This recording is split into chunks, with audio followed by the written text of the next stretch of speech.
to. So welcome everybody from the States to Tokyo to this talk today. I'm very honored that I was invited to do this talk, and I will share now, I will check it. I will share now some pictures. So, yes, the place to be.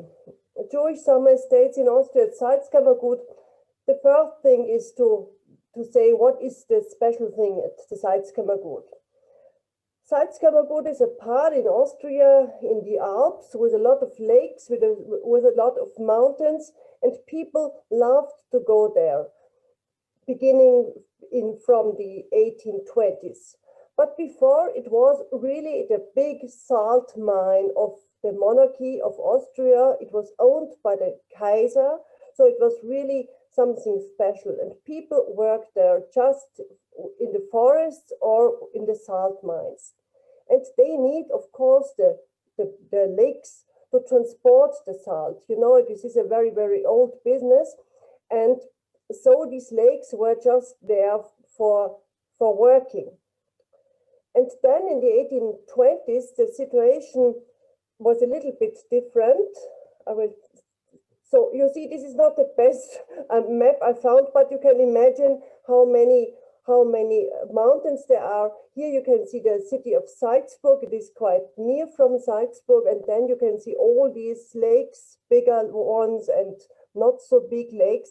But this is the situation there. So it is not so easy to bring things out from this alpine area. Here you see a little bit better, like as it is today. This is a touristic map. I thought it is quite interesting. You see Attersee in the south. It's normally in the north, so you have to turn around the map. But Ischl is the center. And this is the main point of this Salzkammergut. Today, all these lakes are recreation area. You know, a lot of people are going there in summertime for hiking and swimming and sailing and whatever you can do there. It is very, very, very, very beautiful. And of course, people very early tried also to go there. You know, in the cities, in Vienna especially, the air was not very good. In summertime, it was very hot, and there were tuberculosis and other diseases. And so people with a little bit more money tried to get out the families, the ladies and the children to the countryside. First, quite near from Vienna, but with the railway, it was easier also to come to this beautiful area. And there was one main point in Bad Ischl, as you can see here really in the center. The Kaiser and his family spent summertime.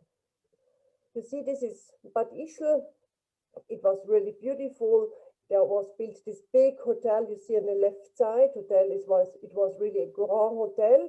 And you see here the city of Bad Ischl with all these houses at the bank of the river Traun.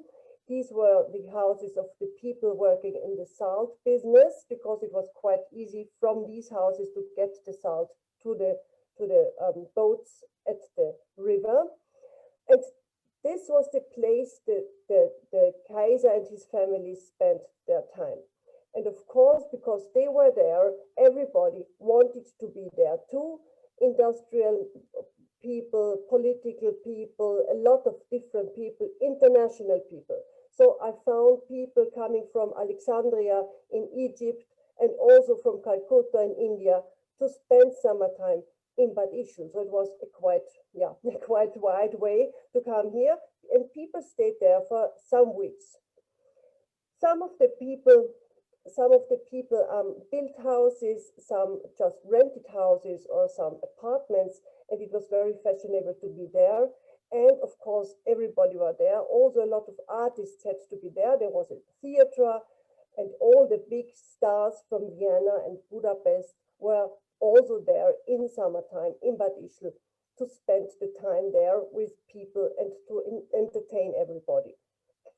This is the city center, and And this Bad Ischl is therefore also important because, you know, Kaiser Franz Joseph signed the war declaration for the First World War there in Bad Ischl, in this beautiful, tiny little city. And you can imagine that this was the place where everything changed. And this is, I think, for me, it is always when I come there, something important. So small city and so important declaration. So here you can see some impressions of some villas, because people and a lot of the Jewish families built different houses. Some houses are a little bit smaller, some are direct here at the lakeside. This is a big hotel too. It was owned also by private families. So just that you can see how it looks like in the Salzkammergut. This is a villa at the Traunsee built by Theophil Hansen. He was a very, very famous architect at the Ringstraße in Vienna, and this was one of his first houses in Austria. This is also a very big villa in St. Gilgen at the Wolfgangsee. It is built by a very famous architect, Jugendstil architect from Munich. And you can see the children here on this picture. Everybody is dressed in dirndl and leather trousers. This was quite common. The people from the cities came out to the countryside and they dressed up. It was really dressed up. Also, of course, all the Jewish families. And in 1938, this was a big problem because one of the first things the Nazis did concerning these summer places, they said Jews are not allowed to wear dirndl and leather trousers. Today we don't understand the problem of this, but this was a time everybody was in proper clothing. So if you were at countryside, you had to wear this, and if you were at the countryside and you didn't wear dirndl and lederhose, you were different. And this was the point the Nazis wanted to have, that people, Jewish people in the countryside, you could see at the first moment, oh, it's not a dirndl, so this is a Jewish lady. This is another villa. You see, this is much more like in Switzerland or in the Alps, very, very typical in this area. You can also see here the family, as little boy is doing, it's kind of dart or what he's shooting something here. And this is also part of this summer life. What did people do? They were outside all the time, and they did music a lot. So all these artists like Gustav Mahler or also like Kaiman, all these operetta composers were there to make music. And they, of course, they were professional, but everybody there had a piano in the villa. This was state of the art, because music was a very important part for these families. Yeah, this is also one scene. This is on the right side is my grandmother, so I took one of our own pictures too. And now we are back in Bad Ischl. Bad Ischl, as I told you, was the city of the Kaiser, and this is the Kaiser Villa, the Emperor's Villa in Bad Ischl. If you compare it with some big estates in England, it's not very big, but the Kaiser Franz Joseph loved this house because he loved hunting, and he was there in this hunting area. And Kaiser Franz Joseph was very, very friendly with the Jewish people in the monarchy. So because he was there, a lot of Jewish families also came to Bad Ischl, industrial men, artists, some of these. And it was very important because they felt that Kaiser Franz Joseph was the person who held everything together. He was the man. The Jewish people in Austria knew if he is here, all these nationalistic things won't be so terrible. And of course, after the end of the monarchy, it got as we know, much more terrible. So now I will speak about some of these people. This is a friend of mine. He looks very nice. He is Oscar Blumenthal. He was a writer, but he was called the Bloody Oscar. So he does not look like a bloody Oscar. He was a critic in Berlin, and he knew a lot. He knew much more than the others, and so he wrote critics, very, very hard critics, and therefore he was called the Bloody Oscar. And on the right side, you see his very special villa, because this villa, he was at the World Exhibition in Chicago, and he saw there a ready-built house, this house. And he decided to want to buy this house and to bring it to Bad Ischl. And so you could take some parts of the house together or not together. And so this house came from Chicago by ship and then by train to Bad Ischl. And you can imagine how excited everybody was, because this was the first time that the house came nearly ready-made. And as you can see, this is the condition today. It is also today in a very, very good condition. Not very often is this like this, but the owners, they know what they have. And so I think this is important, that this house is in this condition. Oscar Blumenthal, he wrote a very, very famous play in the White Horse Inn. I think everybody knows the musical or the operetta, but he was the writer from the first. It was just for the stage, not this music. And so he was the first. He wrote this enormous, famous book. And Ralph Benatzky and Eric Cherel just took this book and made the music, and then it got so famous. Yeah, this is bloody Oscar. Now we go to another composer, Emery Kaiman. He rented this villa. He never owned it, and but he had the possibility to buy it.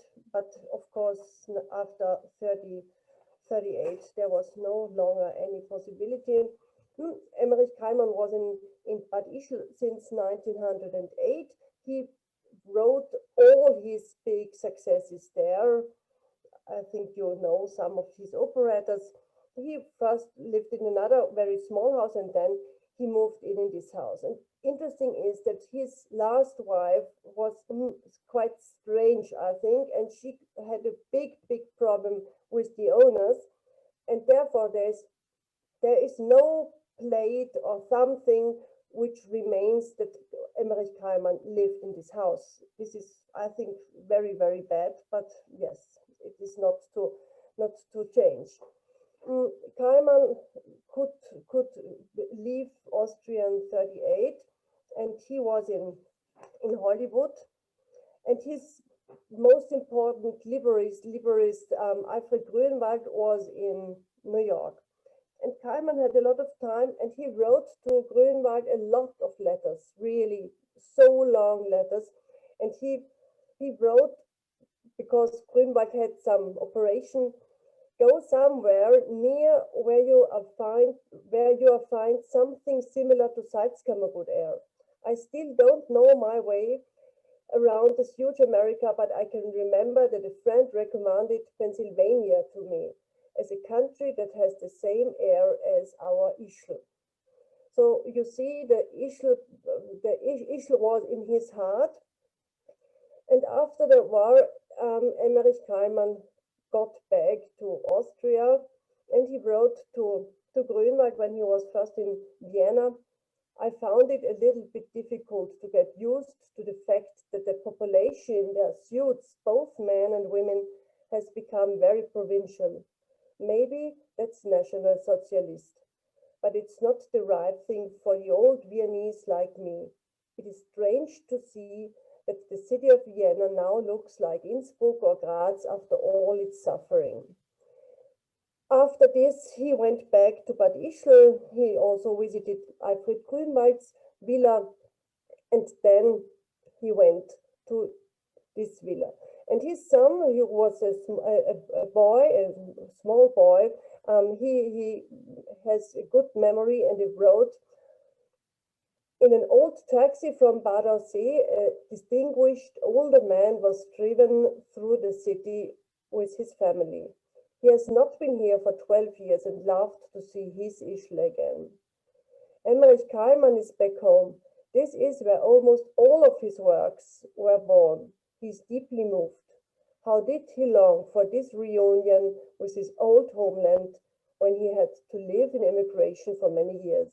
A musician needs a home, and Kaiman's is in Austria and Hungary. His main liberties, Alfred Grünwald and Julius Brammer, also owned two villas in exact same way away from Kaiman, 500 meters. I really saw if it is right, but it is right. And here you see other composers. This is Edmund Eisler on the left, Franz Lehár, Leo Ascher, and Oskar Strauss, very famous composers, not Lehár, but the others, all Jewish composers who spent the time in Bad Ischl. After World War I, Ischl changed because it was very poor. There was nothing to eat, and in the first 2 or 3 summers after the war, they decided that there was no tourist allowed to come to the city. But of course, they checked that this was not the most brilliant idea, because there was no money. And this is something which is very important for this summer time, Sommerfrische, as it is called in German. After the war, all these old aristocratical families and the old families from the old time had no money, and perhaps also no interest to come back to the Salzkammergut, because there was no more emperor and everything was quite new. And therefore, a lot of houses were for selling, and there were lots of other new people who got money, and a lot of them were Jewish. And the problem, and they bought these houses. But the problem was that people in the countryside in Austria, they didn't like people from the cities, especially Jewish people. But this was the second step. The first step was that they were like aliens. The cities were not safe, and there is no tradition, and they didn't like this coming in from something different to the countryside. Of course, they wanted to take the money, and they took a lot of money, and the whole business changed because of the tourism. But when the tourists were away, I think everybody was very, very happy. And then during the wars, more and more Jewish families came to the Salzkammergut, and the anti-Semitism increased from the beginning of the 1920s. It was not that in 1938 there was just bam like this big anti-Semitism. In Arnold Schönberg, for example, had to leave his Sommerfrische in 1921 because they wanted to have this tiny little village without Jews. So it was 21. It was very, very early, and it was really a part of the situation after World War I. But of course, it increased and increased. And then you will see a lot of the Jewish families owned very, very big and beautiful estates like this one. You see, this is the Villa Toscana in Gmunden, and on the right side you see Margarete Stoneborough Wittgenstein, painted by Gustav Klimt. This house, or estate, is not a house, was owned by an Archduke Johann, and he decided to marry a dancer. And therefore he was no any longer an Archduke, and he was Johann Ort, and he went with his wife to South America, but the boat disappeared, and yeah, nobody knew where he was gone. And After him, the family Wittgenstein bought this house, Margarete.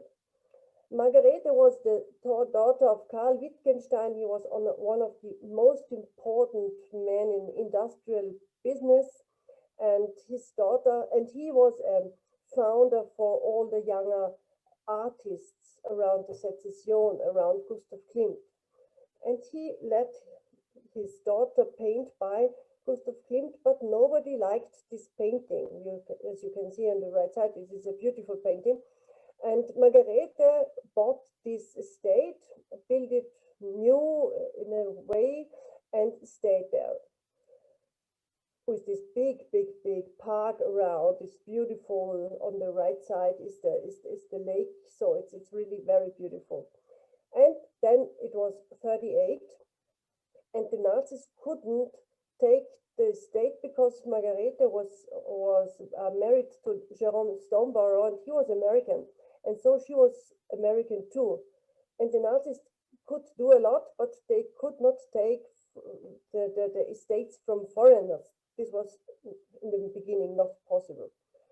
Margarete, of course, didn't want to stay in Austria, and she went to the States. And the Nazis, of course, Magda Goebbels wanted to have this house, and a lot of very important Nazis. But they could not take it in this way, and so there were some organizations there, some possibilities for mothers with little children to stay there during the summertime. And Margarete kept the house on the paper, but of course not in reality, and she got it back after the war. And then she spent some summers there, and her grandson, who is living in Vienna, he's now I think around 90, told me that one day he spent the summertime with her, and one day she told him, "Oh, look, behind this sofa, there's something." And he took out a very dusty picture, and she told him, "Do you know what it is?" And he told her, "No, I don't know." It was this Klimt picture, this painting, this big painting, and they didn't like it, and so it was just there with dust somewhere in the corner. But now, of course, it is restored and beautiful. This is the Villa Toscana, and Klimt has a very tough combination to the Salzkammergut, because he stayed at the Attersee a lot of summers. Here you can see Klimt. He painted also always with this Fernrohr, I don't know in English. And on the right side, you see one of his paintings from the Attersee. It is Schloss Cramer. It was owned by the family of Mendelssohn. This was one cousin, Eleonore Mendelssohn. She owned this house, and she rented out this house to Raimund und Gerti Hofmannsthal, the son of Hugo von Hofmannsthal, the writer and co-founder of the Salzburg Festival. Klimt loved this lake, and a lot of other people too.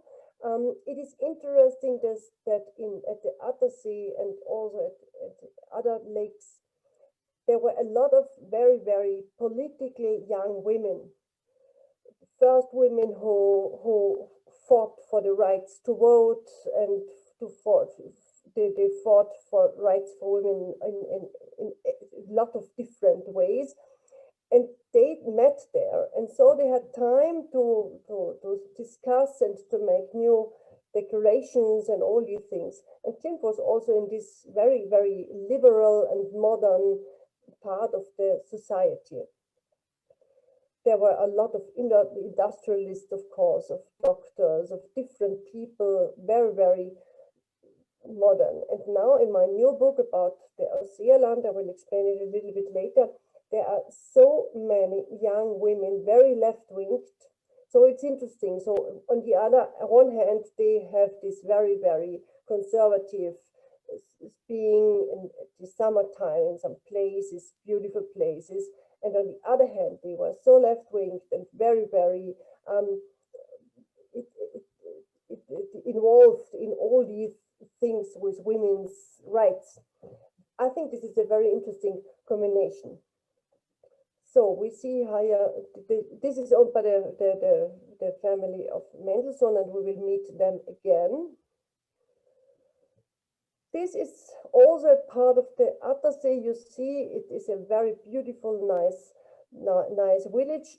Today it is ugly. This is the only word you can use. This hotel that you can see in the middle of the picture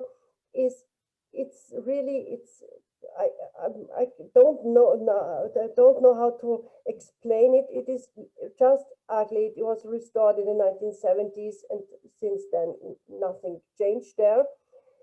But it was very, very famous. Just that you see another part of the Salzkammergut, how it looked like. Here is the Mendelssohn family once again.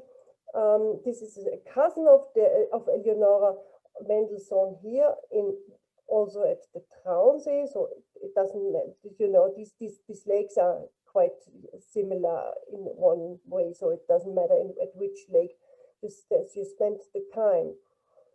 Villa Mendelssohn, it was, as you can see, a very big villa. I think it had 25 rooms, 4 bathrooms.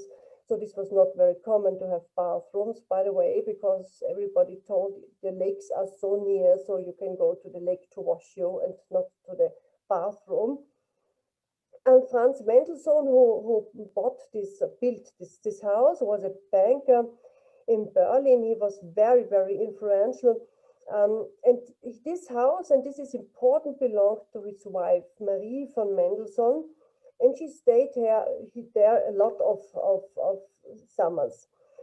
And in 1933, when the Nazis came to power in Germany, Mendelssohn had to change his bank business. He had to go to the Netherlands because he was not allowed any longer to have his bank there.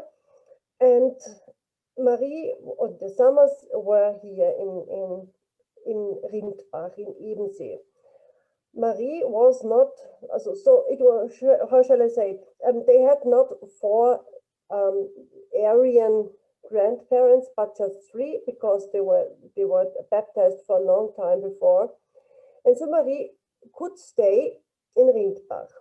But of course, you can imagine, big house, and the Nazis wanted to get it for somebody, but they never know why they want to have it. They just wanted to have it because after they got it, they could not decide if it is for some very important Nazi, or is it for some organization, or what shall we do with the house. They just wanted to have it, and afterwards they quarreled, sometimes until 1944, what to do with these houses. And therefore, nobody took care of these houses. And they were, of course, in a very bad condition after the war. But in this case, it was quite strange, because Marie tried to give the house as a present to her son. But the Nazis refused, and they told that this son is politically unreliable, and therefore it is not possible. So he was not Jewish, but the other way to get something was that somebody was politically unreliable. Then Marie had a second idea to give it to her grandson. And after a lot of problems, it worked. So her grandson, who was not Jewish, got this house. But of course, the Nazis wanted to have it. And now there was a very, very, for me, very, very strange situation, because Marie came to Ebensee in the summer of 1941. Can you imagine? She came from Berlin. It was war. She came from Berlin to Traunsee to stay there. And then it was there a big scandal, because everybody was in panic. Can you imagine? 2 old ladies. The mood within the population has taken quite alarming forms, because radical circles talked of beating the windows of the Jewish women, burning down the house, etc. A short time before their arrival in Ebensee, cinema ran the film Der ewige Jude. It was a propaganda film from the Nazis, in which Mendelssohn, the husband of Maria Mendelssohn, was shown, who was shown as one of the biggest inflation crooks in this film. This was, of course, not true, but people, of course, thought it is true. So these two ladies went away to back to Berlin after 10 days because it was really much more, really too dangerous to stay there. Yes, and then the Nazis, of course, they couldn't take it, but they took it anyhow because they told the owner, we need the house for a girls' camp. And you see here are these girls at the villa with a Hakenkreuz flag, and they had, I don't know what do you see, they are standing quite not very moving. And so they were there in this house for some months. And afterwards, there were people there because there was a concentration camp quite near from this place. And so people working in the concentration camp moved into the villa. Now the villa, after the war, of course, the family got back the villa, but they sold it and now it is away. There's nothing. If you go there, there is nothing. There are no trees, there's no house, there's nothing. So it's really very, very, disturbing that a family just disappears. So now we go to another house, and everybody who was at the last lecture, I can perhaps remember that we spoke about Kenneth Clark, the director of the National Library, Gallery in London. And here you can see this Villa Hammerschlag and Sebastian Isep, painted by Oskar Kokoschka. Sebastian Isep was a very interesting man. He was a painter, but he was also a restoration specialist. And when he came to London, Kenneth Clark helped him a lot to get a job and to get restoration possibilities in the National Gallery. So this is really interesting that we spoke last time about Kenneth Clark, and now he is really very important for this family. Here you see the villa in Aussee. This is my new book, so this is really now a look in my really nowadays research. Villa Hammerschlag, you see this during the construction of this villa. Villa Hammerschlag, Mr. Hammerschlag, Paul Hammerschlag, was a banker, and his daughter was also one of these very modern young ladies. She went to a very liberal school in Vienna. It was the school of Eugenie Schwarzwald. She was very famous. She was one of the first ladies running a school with just modern ideas. Oskar Kokoschka was one of the teachers there, also Arnold Schönberg, so you can see not very old-fashioned. And Helene, the daughter of Helene Hammerschlag, she was a singer, and she married Sebastian Isep. He was not Jewish, but of course they had to leave Austria in 1938. And Helene was a singing teacher in England. She was quite famous and had quite famous pupils. And Sebastian Isep had the possibility to be a restorator in England. This was, of course, very important. And now we come back to Klimt and his picture of the Villa Schloss Kammer we saw when Klimt was watching this picture, because this was rented to Raimund and Gerti Hofmannsthal. And when Sebastian and Helene Isep came to London the first time, their best friends, Raimund and Gerti Hofmannsthal, waited for them. So you can see all these families in the Salzkammergut were in some time mixed up. This was a big society, a Jewish society, who were at different lakes in the different villages, being together all the time. So now we see one house two. This is the Villa Königsgarten, also in Aussee. This is an old picture. The problem is I don't find so many interior pictures from old times. But this is, of course, interesting to see what people had there. And the Königsgarten family had a big collection also of very typical art and things from the countryside.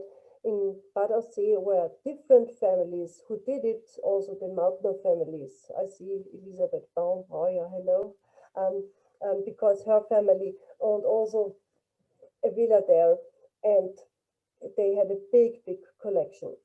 Of course, these art collections were very important for the Nazis. The Nazis took these collections, and the problem is, in one way, the Nazis were very restrictive, and they had lists and lists and lists of everything what was in these houses. But of course, it was not so easy to find these things after the war. Some things went to museums, but of course, I spoke to somebody in Bad Aussee, and the lady told me, you will find in every house today in Aussee some silver plates or some Meissen porcelain or something like this, some carpets. So people from there went into the houses and took whatever they could take. Therefore, it was not very easy to get the things back after the war. But the problem was that people after the war tried to get back their villas and the houses and everything.